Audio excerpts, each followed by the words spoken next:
Hello students, welcome to my channel science craft. ਅੱਜ ਅਸੀਂ ਪੜਾਂਗੇ ਵਿਸ਼ਾ ਵਿਗਿਆਨ ਜਮਾਤ 8ਵੀਂ ਪਾਠ ਨੰਬਰ 10 ਕਿਸ਼ੋਰ ਅਵਸਥਾ ਵੱਲ ਐਡੋਲਸੈਂਸ। ਕਿਸ਼ੋਰ ਅਵਸਥਾ ਅਤੇ ਪ੍ਰੌੜ ਅਵਸਥਾ ਦਾ ਆਰੰਭ ਐਡੋਲਸੈਂਸ ਐਂਡ ਪਿਊਬਰਟੀ। ਜੀਵਾਂ ਵਿੱਚ ਬ੍ਰਿਧੀ ਤਾਂ ਜਨਮ ਦੇ ਸਮੇਂ ਤੋਂ ਹੀ ਹੋਣ ਲੱਗਦੀ ਹੈ, परंतु 10 ਜਾਂ 11 साल की उम्र तो बाद वृद्धि ਵਿੱਚ ਇੱਕਦਮ ਤੇਜ਼ੀ ਆਉਂਦੀ ਹੈ ਅਤੇ ਵ੍ਰਿਧੀ ਸਾਫ਼ ਵਿਖਾਈ ਦੇਣ ਲੱਗਦੀ ਹੈ। ਸਰੀਰ ਵਿੱਚ ਹੋਣ ਵਾਲੇ ਪਰਿਵਰਤਨ ਵਾਧੇ ਦੀ ਪ੍ਰਕਿਰਿਆ ਦਾ ਇੱਕ ਭਾਗ ਹਨ। ਇਹ ਇਸ ਗੱਲ ਵੱਲ ਇਸ਼ਾਰਾ ਕਰਦੇ ਹਨ ਕਿ ਹੁਣ ਤੁਸੀਂ ਬੱਚੇ ਨਹੀਂ ਰਹੇ, ਬਲਕਿ ਕਿਸ਼ੋਰ ਅਵਸਥਾ ਵੱਲ ਕਦਮ ਰੱਖਣ ਲੱਗੇ ਹੋ। ਵ੍ਰਿਧੀ ਇੱਕ ਕੁਦਰਤੀ ਪ੍ਰਕਿਰਿਆ ਹੈ। ਜੀਵਨ ਕਾਲ ਦੀ ਉਹ ਅਵਸਥਾ ਜਦੋਂ ਸਰੀਰ ਵਿੱਚ ਅਜਿਹੇ ਪਰਿਵਰਤਨ ਹੁੰਦੇ ਹਨ ਜਿਸ ਦੇ ਸਿੱਟੇ ਵਜੋਂ ਪ੍ਰਜਨਨ ਪ੍ਰੌੜਤਾ ਆਉਂਦੀ ਹੈ, ਕਿਸ਼ੋਰ ਅਵਸਥਾ ਭਾਵ ਐਡੋਲਸੈਂਸ ਅਖਵਾਉਂਦੀ ਹੈ। ਕਿਸ਼ੋਰ ਅਵਸਥਾ ਲਗਭਗ 11 ਸਾਲ ਦੀ ਉਮਰ ਤੋਂ ਸ਼ੁਰੂ ਹੋ ਕੇ 18 ਜਾਂ 19 ਸਾਲ ਦੀ ਉਮਰ ਤੱਕ ਰਹਿੰਦੀ ਹੈ। ਇਹ ਅਵਧੀ ਕਿਉਂਕਿ ਅੰਗਰੇਜ਼ੀ ਦੇ ਟੀਨਸ 13 ਤੋਂ 18 ਜਾਂ 19 ਸਾਲ ਦੀ ਉਮਰ ਤੱਕ ਹੁੰਦੀ ਹੈ, ਇਸ ਲਈ ਕਿਸ਼ੋਰਾਂ ਨੂੰ ਟੀਨੇਜਰ ਵੀ ਕਿਹਾ ਜਾਂਦਾ ਹੈ। ਲੜਕੀਆਂ ਵਿੱਚ ਇਹ ਅਵਸਥਾ ਲੜਕਿਆਂ ਨਾਲੋਂ 1 ਜਾਂ 2 ਸਾਲ ਪਹਿਲਾਂ ਸ਼ੁਰੂ ਹੋ ਜਾਂਦੀ ਹੈ। ਕਿਸ਼ੋਰ ਅਵਸਥਾ ਦੀ ਉਮਰ ਵੱਖ-ਵੱਖ ਵਿਅਕਤੀਆਂ ਵਿੱਚ ਵੱਖ-ਵੱਖ ਹੁੰਦੀ ਹੈ। ਕਿਸ਼ੋਰ ਅਵਸਥਾ ਦੌਰਾਨ ਮਨੁੱਖ ਦੇ ਸਰੀਰ ਵਿੱਚ ਅਨੇਕ ਪਰਿਵਰਤਨ ਆਉਂਦੇ ਹਨ। ਇਹ ਪਰਿਵਰਤਨ ਜੋਬਨ ਦੇ ਆਰੰਭ ਦਾ ਸੰਕੇਤ ਹਨ। ਇਹਨਾਂ ਵਿੱਚੋਂ ਸਭ ਤੋਂ ਮਹੱਤਵਪੂਰਨ ਪਰਿਵਰਤਨ ਹੈ ਲੜਕਿਆਂ ਅਤੇ ਲੜਕੀਆਂ ਵਿੱਚ ਜਨਨ ਸਮਰੱਥਾ ਦਾ ਵਿਕਾਸ। ਕਿਸ਼ੋਰਾਂ ਦੀ ਜਨਨ ਪ੍ਰੌੜਤਾ ਦੇ ਨਾਲ ਹੀ ਜੋਬਨ ਦੀ ਉਮਰ ਸਮਾਪਤ ਹੋ ਜਾਂਦੀ ਹੈ। ਪ੍ਰੌੜ ਉਮਰ ਵਿੱਚ ਹੋਣ ਵਾਲੇ ਪਰਿਵਰਤਨ। ਕੱਦ ਭਾਵ ਲੰਬਾਈ ਵਿੱਚ ਵ੍ਰਿਧੀ, ਇਨਕਰੀਜ਼ ਇਨ ਹਾਈਟ। ਲੰਬਾਈ ਵਿੱਚ ਹੋਣ ਵਾਲੀ ਵ੍ਰਿਧੀ ਜੋਬਨ ਉਮਰ ਦੌਰਾਨ ਹੋਣ ਵਾਲਾ ਸਭ ਤੋਂ ਵੱਧ ਦ੍ਰਿਸ਼ਟੀਮਾਨ ਪਰਿਵਰਤਨ ਹੈ। ਇਸ ਸਮੇਂ ਸਰੀਰ ਦੀਆਂ ਲੰਬੀਆਂ ਹੱਡੀਆਂ ਭਾਵ ਹੱਥਾਂ ਅਤੇ ਪੈਰਾਂ ਦੀਆਂ ਹੱਡੀਆਂ ਦੀ ਲੰਬਾਈ ਵਿੱਚ ਵ੍ਰਿਧੀ ਹੁੰਦੀ ਹੈ ਅਤੇ ਵਿਅਕਤੀ ਲੰਬਾ ਹੋ ਜਾਂਦਾ ਹੈ। ਸ਼ੁਰੂਆਤ ਵਿੱਚ ਲੜਕਿਆਂ ਦੀ ਤੁਲਨਾ ਵਿੱਚ ਜ਼ਿਆਦਾ ਤੇਜ਼ੀ ਨਾਲ ਵ੍ਰਿਧੀ ਕਰਦੀਆਂ ਹਨ, ਪਰੰਤੂ ਲਗਭਗ 18 ਸਾਲ ਦੀ ਉਮਰ ਤੱਕ ਦੋਨੋਂ ਆਪਣੀ ਵੱਧ ਤੋਂ ਵੱਧ ਲੰਬਾਈ ਪ੍ਰਾਪਤ ਕਰ ਲੈਂਦੇ ਹਨ। ਭਿੰਨ-ਭਿੰਨ ਵਿਅਕਤੀਆਂ ਦੀ ਲੰਬਾਈ ਦੀ ਵ੍ਰਿਧੀ ਵੀ ਭਿੰਨ-ਭਿੰਨ ਹੁੰਦੀ ਹੈ। ਕੁਝ ਜੋਬਨ ਉਮਰ ਦੇ ਸ਼ੁਰੂ ਵਿੱਚ ਤੇਜ਼ ਗਤੀ ਨਾਲ ਵ੍ਰਿਧੀ ਕਰਦੇ ਹਨ ਅਤੇ ਬਾਅਦ ਵਿੱਚ ਇਹ ਗਤੀ ਧੀਮੀ ਹੋ ਜਾਂਦੀ ਹੈ, ਜਦੋਂ ਕਿ ਕੁਝ ਹੌਲੀ-ਹੌਲੀ ਵ੍ਰਿਧੀ ਕਰਦੇ ਹਨ। ਸਰੀਰ ਦੇ ਸਾਰੇ ਅੰਗ ਇੱਕ ਸਮਾਨ ਦਰ ਨਾਲ ਵ੍ਰਿਧੀ ਨਹੀਂ ਕਰਦੇ। ਕਦੇ-ਕਦੇ ਕਿਸ਼ੋਰ ਉਮਰ ਦੇ ਬੱਚਿਆਂ ਦੇ ਹੱਥ ਅਤੇ ਪੈਰ ਸਰੀਰ ਦੇ ਬਾਕੀ ਅੰਗਾਂ ਦੀ ਤੁਲਨਾ ਵਿੱਚ ਵੱਡੇ ਵਿਖਾਈ ਦਿੰਦੇ ਹਨ, ਪਰੰਤੂ ਜਲਦੀ ਹੀ ਦੂਜੇ ਭਾਗ ਵੀ ਵ੍ਰਿਧੀ ਕਰਕੇ ਸਰੀਰਕ ਅਨੁਪਾਤ ਨੂੰ ਸੰਤੁਲਿਤ ਕਰ ਦਿੰਦੇ ਹਨ ਅਤੇ ਸਿੱਟੇ ਵਜੋਂ ਸਰੀਰ ਸੁਡੌਲ ਹੋ ਜਾਂਦਾ ਹੈ। ਕਿਸੇ ਵਿਅਕਤੀ ਦੀ ਲੰਬਾਈ ਉਸ ਦੇ ਪਰਿਵਾਰ ਦੇ ਕਿਸੇ ਨਾ ਕਿਸੇ ਮੈਂਬਰ ਦੇ ਲਗਭਗ ਸਮਾਨ ਹੁੰਦੀ ਹੈ। ਇਸ ਦਾ ਕਾਰਨ ਇਹ ਹੈ ਕਿ ਲੰਬਾਈ ਮਾਤਾ-ਪਿਤਾ ਤੋਂ ਪ੍ਰਾਪਤ ਜੀਨ 'ਤੇ ਨਿਰਭਰ ਕਰਦੀ ਹੈ, ਪਰੰਤੂ ਵ੍ਰਿਧੀ ਦੇ ਇਹਨਾਂ ਸਾਲਾਂ ਦੌਰਾਨ ਉਚਿਤ ਪ੍ਰਕਾਰ ਦਾ ਸੰਤੁਲਿਤ ਭੋਜਨ ਬਹੁਤ ਜ਼ਰੂਰੀ ਹੈ। ਇਹ ਹੱਡੀਆਂ, ਪੇਸ਼ੀਆਂ ਅਤੇ ਸਰੀਰ ਦੇ ਬਾਕੀ ਭਾਗਾਂ ਨੂੰ ਸਹੀ ਢੰਗ ਨਾਲ ਵ੍ਰਿਧੀ ਕਰਨ ਲਈ ਜ਼ਰੂਰੀ ਪੋਸ਼ਕ ਤੱਤ ਪ੍ਰਦਾਨ ਕਰਨ ਵਿੱਚ ਸਹਾਇਤਾ ਕਰਦਾ ਹੈ। ਸਰੀਰਕ ਬਨਾਵਟ ਭਾਵ ਆਕਾਰ ਵਿੱਚ ਪਰਿਵਰਤਨ, ਫਿਜ਼ੀਕਲ ਚੇਂਜ। ਕਿਸ਼ੋਰ ਅਵਸਥਾ ਵਿੱਚ ਵਿਦਿਆਰਥੀਆਂ ਦੇ ਮੋਢੇ ਅਤੇ ਛਾਤੀ ਹੇਠਲੀਆਂ ਜਮਾਤਾਂ ਦੇ ਵਿਦਿਆਰਥੀਆਂ ਦੀ ਤੁਲਨਾ ਵਿੱਚ ਵੱਧ ਚੌੜੇ ਹੁੰਦੇ ਹਨ। ਇਸ ਦਾ ਕਾਰਨ ਇਹ ਹੈ ਕਿ ਉਹ ਪ੍ਰੌੜ ਅਵਸਥਾ ਵਿੱਚ ਪ੍ਰਵੇਸ਼ ਕਰ ਚੁੱਕੇ ਹਨ। ਇਸੇ ਲਈ ਵ੍ਰਿਧੀ ਦੇ ਕਾਰਨ ਮੋਢੇ ਫੈਲ ਕੇ ਚੌੜੇ ਹੋ ਜਾਂਦੇ ਹਨ। ਲੜਕੀਆਂ ਵਿੱਚ ਕਮਰ ਦਾ ਹੇਠਲਾ ਭਾਗ ਚੌੜਾ ਹੋ ਜਾਂਦਾ ਹੈ। ਵ੍ਰਿਧੀ ਦੇ ਕਾਰਨ ਲੜਕਿਆਂ ਵਿੱਚ ਮਾਸਪੇਸ਼ੀਆਂ ਲੜਕੀਆਂ ਦੀ ਤੁਲਨਾ ਵਿੱਚ ਸਪਸ਼ਟ ਅਤੇ ਗਠੀਲੀ ਵਿਖਾਈ ਦਿੰਦੀਆਂ ਹਨ। ਇਸ ਲਈ ਕਿਸ਼ੋਰ ਅਵਸਥਾ ਦੌਰਾਨ ਲੜਕੀਆਂ ਅਤੇ ਲੜਕੀਆਂ ਵਿੱਚ ਹੋਣ ਵਾਲੇ ਪਰਿਵਰਤਨ ਅਲੱਗ-ਅਲੱਗ ਹਨ। ਆਵਾਜ਼ ਵਿੱਚ ਪਰਿਵਰਤਨ, ਚੇਂਜ ਇਨ ਵੌਇਸ। ਪ੍ਰੌੜ ਅਵਸਥਾ ਦੇ ਆਰੰਭ ਵਿੱਚ ਸਵਰ ਜੰਤਰ ਜਾਂ ਕੰਠ ਪਟਾਰੀ ਵਿੱਚ ਵਾਧਾ ਆਰੰਭ ਹੋ ਜਾਂਦਾ ਹੈ। ਲੜਕਿਆਂ ਵਿੱਚ ਕੰਠ ਪਟਾਰੀ ਵਿਕਸਿਤ ਹੋ ਕੇ ਵੱਡੀ ਹੋ ਜਾਂਦੀ ਹੈ। ਜੋ ਗਲੇ ਦੇ ਸਾਹਮਣੇ ਸਪਸ਼ਟ ਉੱਭਰੇ ਭਾਗ ਦੇ ਰੂਪ ਵਿੱਚ ਵਿਖਾਈ ਦਿੰਦੀ ਹੈ। ਇਸ ਨੂੰ ਐਡਮਜ਼ ਐਪਲ ਭਾਵ ਕੰਠ ਮਣੀ ਕਹਿੰਦੇ ਹਨ। ਲੜਕੀਆਂ ਵਿੱਚ ਕੰਠ ਪਟਾਰੀ ਤੁਲਨਾ ਵਿੱਚ ਛੋਟੀ ਹੁੰਦੀ ਹੈ ਅਤੇ ਬਾਹਰ ਤੋਂ ਸਪਸ਼ਟ ਵਿਖਾਈ ਨਹੀਂ ਦਿੰਦੀ। ਇਸ ਲਈ ਲੜਕੀਆਂ ਦੀ ਆਵਾਜ਼ ਉੱਚੀ, ਬਰੀਕ ਅਤੇ ਸੁਰੀਲੀ ਹੁੰਦੀ ਹੈ, ਜਦਕਿ ਲੜਕਿਆਂ ਦੀ ਆਵਾਜ਼ ਭਾਰੀ ਹੁੰਦੀ ਹੈ। ਕਿਸ਼ੋਰ ਲੜਕੀਆਂ ਵਿੱਚ ਕਦੇ-ਕਦੇ ਕੰਠ ਪਟਾਰੀ ਦੀਆਂ ਮਾਸਪੇਸ਼ੀਆਂ ਵਿੱਚ ਅਨਿਯੰਤਰਿਤ ਵਾਧਾ ਹੋ ਜਾਂਦਾ ਹੈ, ਜਿਸ ਨਾਲ ਆਵਾਜ਼ ਫਟਣ ਲੱਗਦੀ ਹੈ। ਇਹ ਸਥਿਤੀ ਕੁਝ ਦਿਨਾਂ ਜਾਂ ਕੁਝ ਹਫ਼ਤਿਆਂ ਤੱਕ ਬਣੀ ਰਹਿ ਸਕਦੀ ਹੈ ਅਤੇ ਬਾਅਦ ਵਿੱਚ ਆਵਾਜ਼ ਠੀਕ ਹੋ ਜਾਂਦੀ ਹੈ। ਪਸੀਨੇ ਅਤੇ ਤੇਲ ਗ੍ਰੰਥੀਆਂ ਦੀ ਕਿਰਿਆਸ਼ੀਲਤਾ ਵਿੱਚ ਵ੍ਰਿੱਧੀ। ਕਿਸ਼ੋਰ ਅਵਸਥਾ ਵਿੱਚ ਪਸੀਨਾ ਅਤੇ ਤੇਲ ਗ੍ਰੰਥੀਆਂ ਦਾ ਰਿਸਾਓ ਵੱਧ ਜਾਂਦਾ ਹੈ। ਇਹਨਾਂ ਗ੍ਰੰਥੀਆਂ ਦੀ ਕਿਰਿਆਸ਼ੀਲਤਾ ਵੱਧ ਜਾਣ ਕਾਰਨ ਕੁਝ ਵਿਅਕਤੀਆਂ ਦੇ ਚਿਹਰਿਆਂ ਉੱਪਰ ਫਿੰਸੀਆਂ ਅਤੇ ਮੁਹਾਂਸੇ ਆਦਿ ਹੋ ਜਾਂਦੇ ਹਨ। ਜਣਨ ਅੰਗਾਂ ਦਾ ਵਿਕਾਸ, ਡਿਵੈਲਪਮੈਂਟ ਆਫ ਸੈਕਸ ਆਰਗਨਸ।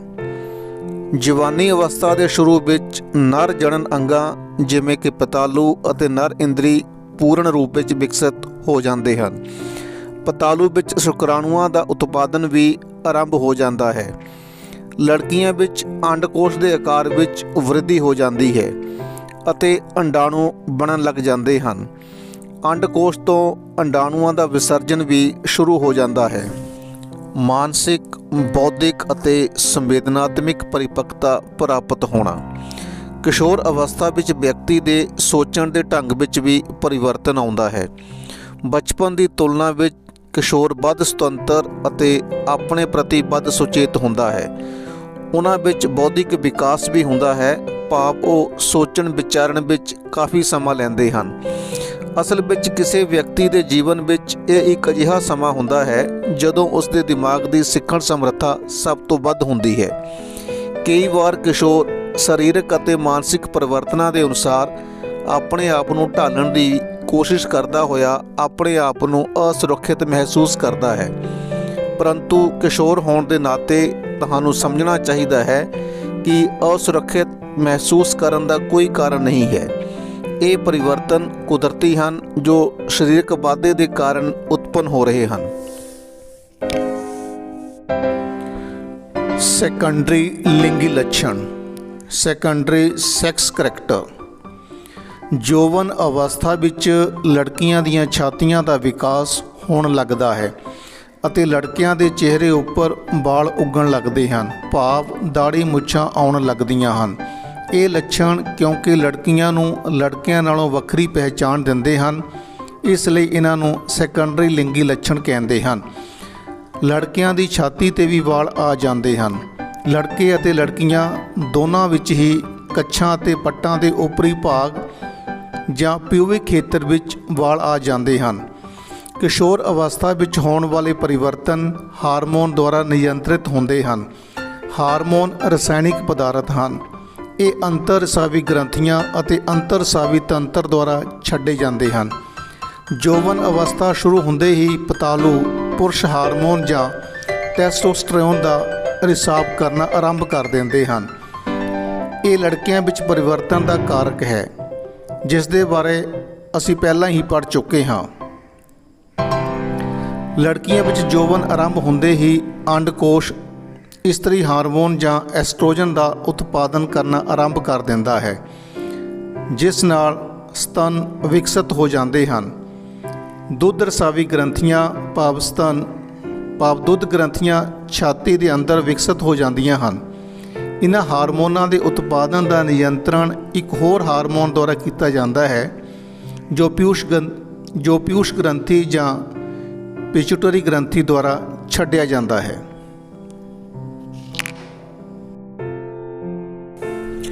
ਮਨੁੱਖ ਵਿੱਚ ਜਣਨ ਕਾਲ ਦਾ ਸਮਾਂ। ਜਦੋਂ ਕਿਸ਼ੋਰ ਅਵਸਥਾ ਵਿੱਚ ਲੜਕਿਆਂ ਵਿੱਚ ਪਤਾਲੂ ਅਤੇ ਲੜਕੀਆਂ ਵਿੱਚ ਅੰਡਕੋਸ਼ ਯੁਗਮਕ ਉਤਪੰਨ ਕਰਨਾ ਸ਼ੁਰੂ ਕਰ ਦਿੰਦੇ ਹਨ, ਉਸ ਸਮੇਂ ਕਿਸ਼ੋਰ ਪ੍ਰਜਨਨ ਕਰਨ ਦੇ ਯੋਗ ਹੋ ਜਾਂਦੇ ਹਨ। ਯੁਗਮਕ ਉਤਪੰਨ ਕਰਨ ਦੀ ਸਮਰੱਥਾ ਪੁਰਸ਼ਾਂ ਵਿੱਚ ਇਸਤਰੀਆਂ ਨਾਲੋਂ ਵੱਧ ਸਮੇਂ ਤੱਕ ਰਹਿੰਦੀ ਹੈ। ਇਸਤਰੀਆਂ ਵਿੱਚ ਜਣਨ ਅਵਸਥਾ ਦਾ ਆਰੰਭ ਜੋਬਨ ਆਰੰਭ ਭਾਵ 10 ਤੋਂ 12 ਸਾਲ ਦੀ ਉਮਰ ਤੋਂ ਹੀ ਹੋ ਜਾਂਦਾ ਹੈ ਅਤੇ ਆਮ ਤੌਰ ਤੇ 45 ਤੋਂ 50 ਸਾਲ ਦੀ ਉਮਰ ਤੱਕ ਚੱਲਦਾ ਰਹਿੰਦਾ ਹੈ। ਜੋਬਨ ਆਰੰਭ ਦੀ ਅਵਸਥਾ ਵਿੱਚ ਅੰਡਾਣੂ ਪਰਿਪੱਕ ਹੋਣ ਲੱਗਦੇ ਹਨ। ਅੰਡਕੋਸ਼ ਵਿੱਚ ਇੱਕ ਅੰਡਾਣੂ ਪਰਿਪੱਕ ਹੁੰਦਾ ਹੈ ਅਤੇ ਲਗਭਗ 28 ਤੋਂ 30 ਦਿਨਾਂ ਦੇ ਸਮੇਂ ਬਾਅਦ ਕਿਸੇ ਇੱਕ ਅੰਡਕੋਸ਼ ਦੁਆਰਾ ਅੰਡਾਣੂ ਉਤਸਰਜਿਤ ਹੁੰਦਾ ਹੈ। ਇਸ ਸਮੇਂ ਦੌਰਾਨ ਬੱਚੇਦਾਨੀ ਭਾਵ ਗਰਭਕੋਸ਼ ਦੀਆਂ ਪੇਸ਼ੀਆਂ ਵਿੱਚ ਬਹੁਤ ਸਾਰੀਆਂ ਵਹਿਣੀਆਂ ਦਾ ਸੰਚਾਰ ਹੁੰਦਾ ਹੈ ਤਾਂ ਕਿ ਉਹ ਅੰਡਾਣੂ ਦੇ ਨਿਸ਼ੇਚਨ ਤੋਂ ਬਾਅਦ ਯੁਗਮਜ ਨੂੰ ਗ੍ਰਹਿਣ ਕਰ ਸਕੇ। ਇਸ ਦੇ ਸਿੱਟੇ ਵਜੋਂ ਗਰਭ ਧਾਰਨ ਹੁੰਦਾ ਹੈ। ਜੇਕਰ ਅੰਡਾਣੂ ਦਾ ਨਿਸ਼ੇਚਨ ਨਹੀਂ ਹੁੰਦਾ ਤਾਂ ਉਸ ਸਥਿਤੀ ਵਿੱਚ ਅੰਡਾਣੂ ਅਤੇ ਗਰਭਕੋਸ਼ ਦੀਆਂ ਵਿਕਸਿਤ ਹੋਈਆਂ ਪੇਸ਼ੀਆਂ ਰਕਤ ਕੋਸ਼ਿਕਾਵਾਂ ਸਮੇਤ ਹੀ ਵਹਿ ਜਾਂਦੀਆਂ ਹਨ। ਇਸ ਨੂੰ ਇਸਤਰੀਆਂ ਵਿੱਚ ਮਾਸਿਕ ਚੱਕਰ ਆਖਦੇ ਹਨ। ਮਾਸਿਕ ਚੱਕਰ ਲਗਭਗ 28 ਤੋਂ 30 ਦਿਨਾਂ ਦੇ ਵਿੱਚ ਇੱਕ ਵਾਰ ਹੁੰਦਾ ਹੈ। ਪਹਿਲਾ ਮਾਸਿਕ ਚੱਕਰ ਯੌਵਨ ਦੇ ਆਰੰਭ ਵਿੱਚ ਹੁੰਦਾ ਹੈ ਜਿਸ ਨੂੰ ਰਜੋ ਦਰਸ਼ਨ ਕਹਿੰਦੇ ਹਨ।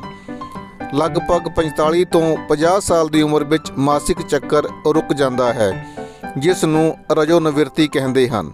ਆਰੰਭ ਵਿੱਚ ਮਾਸਿਕ ਚੱਕਰ ਅਨਿਯਮਿਤ ਹੋ ਸਕਦਾ ਹੈ ਅਤੇ ਉਸ ਦੇ ਨਿਯਮਿਤ ਹੋਣ ਵਿੱਚ ਕੁਝ ਸਮਾਂ ਲੱਗ ਸਕਦਾ ਹੈ। ਮਾਸਿਕ ਚੱਕਰ ਦਾ ਨਿਯੰਤਰਣ ਹਾਰਮੋਨ ਦੁਆਰਾ ਹੁੰਦਾ ਹੈ। ਇਸ ਚੱਕਰ ਵਿੱਚ ਅੰਡਾਣੂ ਦਾ ਪੱਕਣਾ, ਉਸ ਦਾ ਉਤਸਰਜਨ, ਬੱਚੇਦਾਨੀ ਦੀ ਦੀਵਾਰ ਦਾ ਮੋਟਾ ਹੋਣਾ ਅਤੇ ਨਿਸ਼ੇਚਨ ਨਾ ਹੋਣ ਦੀ ਸਥਿਤੀ ਵਿੱਚ ਉਸ ਦਾ ਟੁੱਟਣਾ ਸ਼ਾਮਿਲ ਹੈ।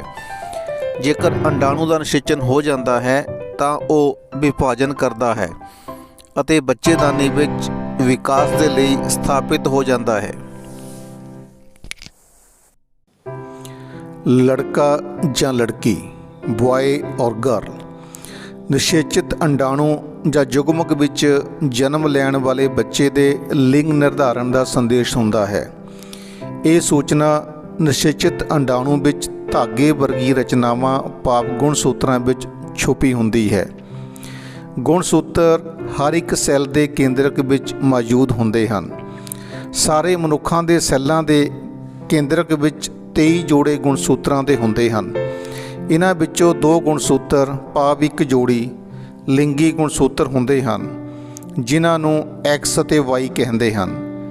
ਇਸਤਰੀਆਂ ਵਿੱਚ 2 X ਗੁਣਸੂਤਰ ਹੁੰਦੇ ਹਨ ਜਦੋਂ ਕਿ ਪੁਰਸ਼ ਵਿੱਚ ਇੱਕ X ਅਤੇ ਇੱਕ Y ਗੁਣਸੂਤਰ ਹੁੰਦੇ ਹਨ। ਯੁਗਮਕ ਭਾਵ ਅੰਡਾਣੂ ਜਾਂ ਸ਼ੁਕਰਾਣੂ ਵਿੱਚ ਕੇਵਲ ਇੱਕ ਲਿੰਗੀ ਗੁਣਸੂਤਰ ਹੁੰਦਾ ਹੈ। ਅਨਿਸ਼ੇਚਿਤ ਅੰਡਾਣੂ ਵਿੱਚ ਹਮੇਸ਼ਾ ਇੱਕ X ਗੁਣਸੂਤਰ ਹੁੰਦਾ ਹੈ। ਪਰ ਸ਼ੁਕਰਾਣੂ 2 ਪ੍ਰਕਾਰ ਦੇ ਹੁੰਦੇ ਹਨ ਜਿਨ੍ਹਾਂ ਵਿੱਚੋਂ ਇੱਕ ਪ੍ਰਕਾਰ ਦੇ ਸ਼ੁਕਰਾਣੂਆਂ ਵਿੱਚ X ਗੁਣਸੂਤਰ ਅਤੇ ਦੂਜੀ ਪ੍ਰਕਾਰ ਦੇ ਸ਼ੁਕਰਾਣੂਆਂ ਵਿੱਚ Y ਗੁਣਸੂਤਰ ਹੁੰਦਾ ਹੈ।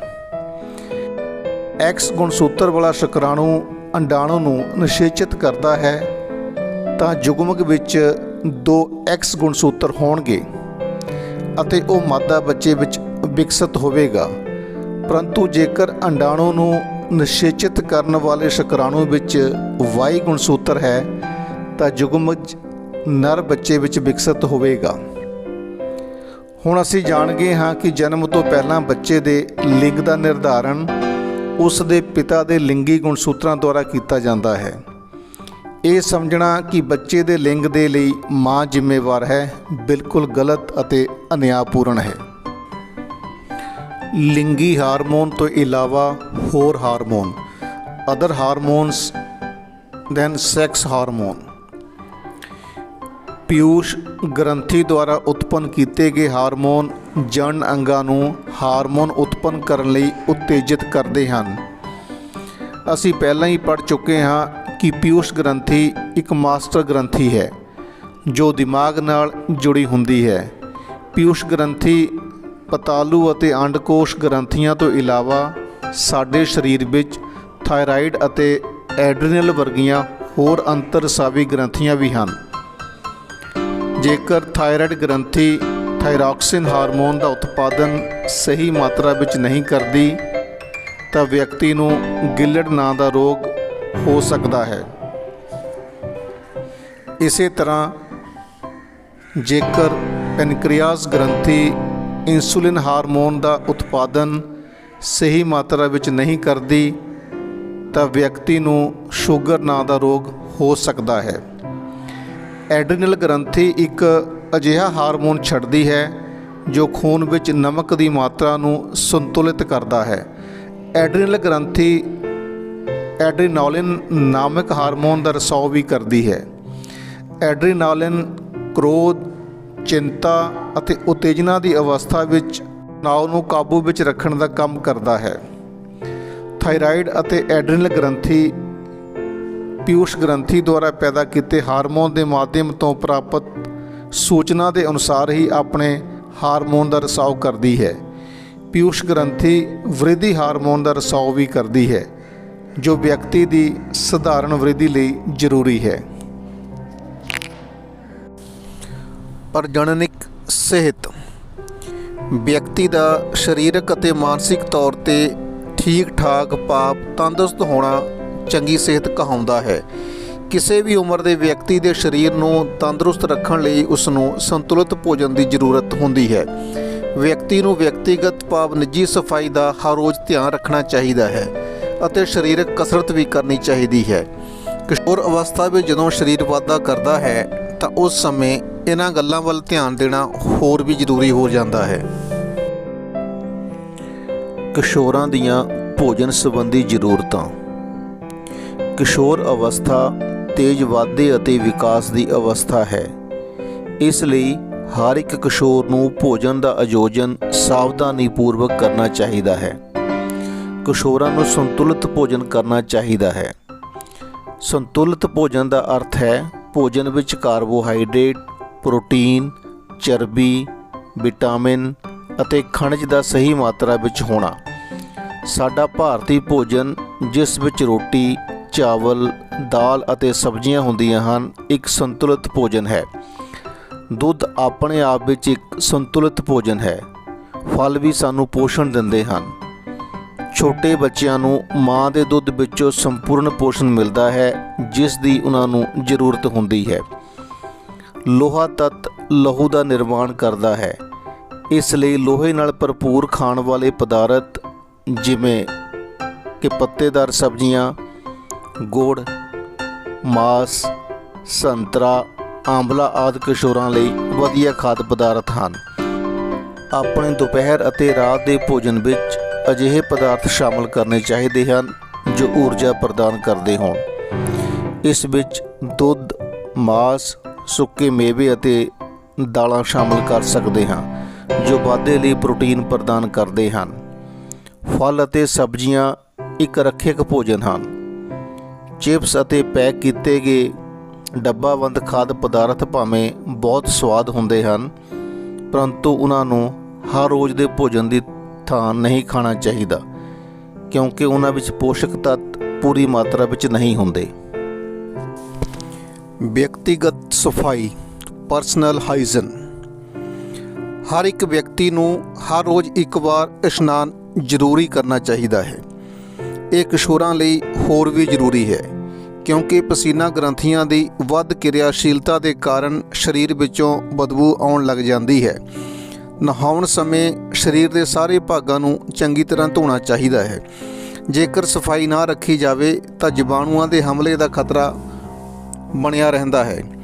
ਲੜਕੀਆਂ ਨੂੰ ਮਾਸਿਕ ਚੱਕਰ ਸਮੇਂ ਸਫਾਈ ਦਾ ਖਾਸ ਧਿਆਨ ਰੱਖਣਾ ਚਾਹੀਦਾ ਹੈ। ਉਹਨਾਂ ਨੂੰ ਆਪਣੇ ਮਾਸਿਕ ਚੱਕਰ ਦਾ ਧਿਆਨ ਰੱਖਦੇ ਹੋਏ ਮਾਸਿਕ ਚੱਕਰ ਦੇ ਲਈ ਤਿਆਰ ਰਹਿਣਾ ਚਾਹੀਦਾ ਹੈ। ਸਰੀਰਕ ਕਸਰਤ, ਫਿਜ਼ੀਕਲ ਐਕਸਰਸਾਈਜ਼। ਤਾਜ਼ੀ ਹਵਾ ਵਿੱਚ ਸੈਰ ਕਰਨ ਨਾਲ ਅਤੇ ਖੇਡਣ ਨਾਲ ਸਰੀਰ ਚੁਸਤ ਅਤੇ ਸਵਸਥ ਭਾਵ ਤੰਦਰੁਸਤ ਰਹਿੰਦਾ ਹੈ। ਸਾਰੇ ਕਿਸ਼ੋਰ ਭਾਵ ਜਵਾਨ ਲੜਕੇ ਅਤੇ ਲੜਕੀਆਂ ਨੂੰ ਹਰ ਰੋਜ਼ ਸੈਰ ਅਤੇ ਕਸਰਤ ਕਰਨੀ ਚਾਹੀਦੀ ਹੈ ਅਤੇ ਖੇਡਣਾ ਚਾਹੀਦਾ ਹੈ। ਨਸ਼ੀਲੀਆਂ ਦਵਾਈਆਂ ਭਾਵ ਡਰੱਗਸ ਤੋਂ ਪਰਾਂ ਰਹੋ। ਸੇ ਨੋ ਟੂ ਡਰੱਗਸ। ਕਿਸ਼ੋਰ ਅਵਸਥਾ ਵਿਅਕਤੀ ਦੇ ਸਰੀਰਕ ਅਤੇ ਮਾਨਸਿਕ ਰੂਪ ਵਿੱਚ ਵਧੇਰੇ ਕਿਰਿਆਸ਼ੀਲਤਾ ਦਾ ਸਮਾਂ ਹੈ ਜੋ ਬ੍ਰਿਧੀ ਕਾਲ ਦਾ ਇੱਕ ਜ਼ਰੂਰੀ ਹਿੱਸਾ ਹੈ। ਇਸ ਲਈ ਇਸ ਸਮੇਂ ਦੌਰਾਨ ਕਦੀ ਵੀ ਕਿਸੇ ਭਰਮ ਭੁਲੇਖੇ ਵਿੱਚ ਨਾ ਪਾਓ ਅਤੇ ਨਾ ਹੀ ਅਸੁਰੱਖਿਅਤ ਮਹਿਸੂਸ ਕਰੋ। ਜੇਕਰ ਕੋਈ ਵਿਅਕਤੀ ਤੁਹਾਨੂੰ ਇਹ ਦੱਸਦਾ ਹੈ ਕਿ ਕਿਸੇ ਨਸ਼ੀਲੀ ਦਵਾਈ ਭਾਵ ਡਰੱਗ ਖਾਣ ਨਾਲ ਤੁਸੀਂ ਵਧੀਆ ਜਾਂ ਤਣਾਅ ਮੁਕਤ ਮਹਿਸੂਸ ਕਰੋਗੇ ਤਾਂ ਤੁਹਾਨੂੰ ਇਸ ਤਰ੍ਹਾਂ ਕਰਨ ਤੋਂ ਮਨਾ ਕਰਨਾ ਚਾਹੀਦਾ ਹੈ ਜਦੋਂ ਤੱਕ ਕਿ ਉਹ ਦਵਾਈ ਡਾਕਟਰ ਦੁਆਰਾ ਨਾ ਦਿੱਤੀ ਗਈ ਹੋਵੇ। ਡਰੱਗ ਇੱਕ ਨਸ਼ੀਲਾ ਪਦਾਰਥ ਹੈ ਜਿਸ ਦੀ ਆਦਤ ਪੈ ਜਾਂਦੀ ਹੈ। ਜੇਕਰ ਤੁਸੀਂ ਇਸ ਨੂੰ ਇੱਕ ਵਾਰ ਲੈ ਲੈਂਦੇ ਹੋ ਤਾਂ ਤੁਹਾਨੂੰ ਇਹ ਵਾਰ-ਵਾਰ ਲੈਣ ਦੀ ਇੱਛਾ ਹੋਣ ਲੱਗਦੀ ਹੈ, ਪਰੰਤੂ ਅਜਿਹਾ ਕਰਨਾ ਬਹੁਤ ਹੀ ਖਤਰਨਾਕ ਹੈ। ਇਹ ਸਿਹਤ ਅਤੇ ਖੁਸ਼ੀ ਦੋਨਾਂ ਨੂੰ ਹੀ ਬਰਬਾਦ ਕਰ ਦਿੰਦੇ ਹਨ। ਏਡਸ। ਤੁਸੀਂ ਏਡਸ ਦੇ ਬਾਰੇ ਵਿੱਚ ਤਾਂ ਜ਼ਰੂਰ ਹੀ ਸੁਣਿਆ ਹੋਵੇਗਾ, ਜੋ HIV ਨਾਮਕ ਖਤਰਨਾਕ ਵਿਸ਼ਾਣੂ ਦੁਆਰਾ ਹੁੰਦਾ ਹੈ। ਇਹ ਵਿਸ਼ਾਣੂ ਇੱਕ ਬਿਮਾਰ ਵਿਅਕਤੀ ਤੋਂ ਤੰਦਰੁਸਤ ਵਿਅਕਤੀ ਵਿੱਚ ਡਰੱਗ ਨਸ਼ੀਲੀ ਦਵਾਈ ਦੇ ਲਈ ਇਸਤੇਮਾਲ ਕੀਤੀ ਜਾਣ ਵਾਲੀ ਸਿਰਿੰਜ ਦੁਆਰਾ ਵੀ ਜਾ ਸਕਦਾ ਹੈ। ਵਿਸ਼ਾਣੂ ਦਾ ਦਾਖਲਾ ਦੂਸਰੇ ਮਾਧਿਅਮਾਂ ਜਿਵੇਂ ਕਿ ਰੋਗੀ ਮਾਂ ਤੋਂ ਦੁੱਧ ਦੁਆਰਾ ਉਸਦੇ ਬੱਚੇ ਵਿੱਚ ਵੀ ਹੋ ਸਕਦਾ ਹੈ। HIV ਪੀੜਤ ਵਿਅਕਤੀ ਦੇ ਨਾਲ ਲਿੰਗੀ ਸੰਪਰਕ ਸਥਾਪਿਤ ਕਰਨ ਨਾਲ ਵੀ ਇਹ ਵਿਸ਼ਾਣੂ ਤੰਦਰੁਸਤ ਸਰੀਰ ਅੰਦਰ ਦਾਖਲ ਹੋ ਸਕਦਾ ਹੈ। ਵਹਿਮ ਭਰਮ ਕਰੀਏ ਜਾਂ ਨਾ ਕਰੀਏ। ਇਸ ਅਧਿਆਏ ਵਿੱਚ ਅਸੀਂ ਮਨੁੱਖ ਦੇ ਪ੍ਰਜਨਨ ਸੰਬੰਧੀ ਵਿਗਿਆਨਿਕ ਅਤੇ ਹੋਰ ਸਿਧਾਂਤਾਂ ਦੇ ਬਾਰੇ ਵਿੱਚ ਪੜ੍ਹਿਆ ਹੈ। ਅਜਿਹੇ ਬਹੁਤ ਸਾਰੇ ਵਹਿਮ ਭਰਮ ਪ੍ਰਚਲਿਤ ਹਨ ਜਿਨ੍ਹਾਂ ਬਾਰੇ ਸਾਨੂੰ ਜਾਣਨਾ ਚਾਹੀਦਾ ਹੈ ਅਤੇ ਕਿਸ਼ੋਰ ਹੋਣ ਦੇ ਨਾਤੇ ਛੱਡ ਦੇਣਾ ਚਾਹੀਦਾ ਹੈ। ਉਦਾਹਰਣ ਲਈ ਕਿਸ਼ੋਰਾਂ ਦੇ ਸਰੀਰਕ ਵਿਕਾਸ ਸੰਬੰਧੀ ਅਨੁਭਵਾਂ ਨੂੰ ਲੈ ਕੇ ਬਹੁਤ ਸਾਰੇ ਵਹਿਮ ਭਰਮ ਅਤੇ ਝੂਠੀਆਂ ਧਾਰਨਾਵਾਂ ਪ੍ਰਚਲਿਤ ਹਨ, ਜਿਵੇਂ ਕਿ ਮਾਸਿਕ ਚੱਕਰ ਸਮੇਂ ਜੇਕਰ ਕੋਈ ਲੜਕੀ ਕਿਸੇ ਲੜਕੇ ਨੂੰ ਦੇਖਦੀ ਹੈ ਤਾਂ ਉਹ ਗਰਭਵਤੀ ਹੋ ਜਾਂਦੀ ਹੈ। ਸੰਤਾਨ ਦੇ ਲਿੰਗ ਨਿਰਧਾਰਨ ਭਾਵ ਲੜਕਾ ਜਾਂ ਲੜਕੀ ਲਈ ਉਸ ਦੀ ਮਾਂ ਜ਼ਿੰਮੇਵਾਰ ਹੈ। ਮਾਸਿਕ ਚੱਕਰ ਦੀ ਅਵਸਥਾ ਵਿੱਚ ਲੜਕੀ ਨੂੰ ਰਸੋਈ ਵਿੱਚ ਕੰਮ ਕਰਨਾ ਮਨ੍ਹਾ ਹੈ। ਸਾਨੂੰ ਅਜਿਹੇ ਹੋਰ ਬਹੁਤ ਸਾਰੇ ਵਹਿਮ ਭਰਮ ਮਿਲਣਗੇ ਜਿਨ੍ਹਾਂ ਦਾ ਕੋਈ ਆਧਾਰ ਨਹੀਂ ਹੈ। ਉਹਨਾਂ ਨੂੰ ਉਖਾੜ ਕੇ ਸੁੱਟ ਦੇਵੋ ਭਾਵ ਛੱਡ ਦੇਵੋ। ਕਿਸ਼ੋਰ ਦੁਆਰਾ ਗਰਭ ਧਾਰਨ। ਤੁਸੀਂ ਜਾਣਦੇ ਹੀ ਹੋਵੋਗੇ ਕਿ ਸਾਡੇ ਦੇਸ਼ ਵਿੱਚ ਵਿਆਹ ਲਈ ਕਾਨੂੰਨੀ ਉਮਰ ਲੜਕੀਆਂ ਲਈ 18 ਸਾਲ ਅਤੇ ਲੜਕੀਆਂ ਲਈ 21 ਸਾਲ ਹੈ। ਇਸ ਦਾ ਕਾਰਨ ਹੈ ਕਿ ਕਿਸ਼ੋਰ ਲੜਕੀਆਂ ਸਰੀਰਕ ਅਤੇ ਮਾਨਸਿਕ ਰੂਪ ਵਿੱਚ ਮਾਂ ਬਣਨ ਦੇ ਲਈ ਤਿਆਰ ਨਹੀਂ ਹੁੰਦੀਆਂ। ਬਾਲ ਵਿਵਾਹ ਭਾਵ ਘੱਟ ਉਮਰ ਵਿੱਚ ਵਿਆਹ ਕਰਕੇ ਮਾਂ ਬਣਨ ਨਾਲ ਮਾਂ ਅਤੇ ਸੰਤਾਨ ਦੋਨਾਂ ਵਿੱਚ ਹੀ ਸਿਹਤ ਸੰਬੰਧੀ ਸਮੱਸਿਆਵਾਂ ਪੈਦਾ ਹੋ ਸਕਦੀਆਂ ਹਨ। ਇਸ ਨਾਲ ਜਵਾਨ ਇਸਤਰੀਆਂ ਵਿੱਚ ਨੌਕਰੀ ਦੇ ਮੌਕਿਆਂ ਭਾਵ ਅਵਸਰਾਂ ਵਿੱਚ ਵੀ ਕਮੀ ਆਉਂਦੀ ਹੈ, ਕਿਉਂਕਿ ਉਹ ਮਾਂ ਵਾਲੀ ਜ਼ਿੰਮੇਵਾਰੀ ਉਠਾਉਣ ਦੇ ਸਮਰੱਥ ਭਾਵ ਤਿਆਰ ਨਹੀਂ ਹੁੰਦੀਆਂ। ਇਸ ਤਰ੍ਹਾਂ ਉਹ ਹਮੇਸ਼ਾ ਹੀ ਮਾਨਸਿਕ ਪੀੜ ਨਾਲ ਗ੍ਰਸਤ ਰਹਿੰਦੀਆਂ ਹਨ।